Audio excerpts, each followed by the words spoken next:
اور ہم ہی نے تم کو ابتدا میں مٹی سے پیدا کیا، پھر تمہاری شکل و صورت بنائی، پھر فرشتوں کو حکم دیا کہ آدم کے آگے سجدہ کرو، تو سب نے سجدہ کیا لیکن ابلیس کہ وہ سجدہ کرنے والوں میں شامل نہ ہوا۔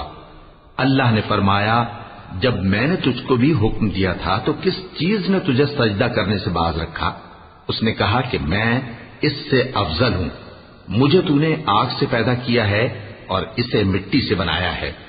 فرمایا تو بہشت سے اتر جا، تجھے شایع نہیں کہ یہاں تکبر کرے، پس نکل جا کہ تو ذلیل لوگوں میں سے ہے۔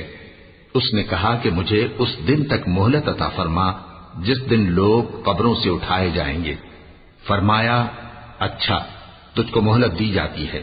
بولا کہ مجھے تو نے گمراہ کیا ہی ہے، میں بھی تیرے سیدھے رستے پر ان کو گمراہ کرنے کے لیے بیٹھوں گا، پھر ان کے آگے سے اور پیچھے سے اور دائیں سے اور بائیں سے غرض ہر طرف سے آؤں گا اور تو ان میں اکثر کو شکر گزار نہیں پائے گا۔ اللہ نے فرمایا نکل جا یہاں سے پاجی مردود، جو لوگ ان میں سے تیری پیروی کریں گے میں ان کو اور تجھ کو جہنم میں ڈال کر تم سب سے جہنم کو بھر دوں گا۔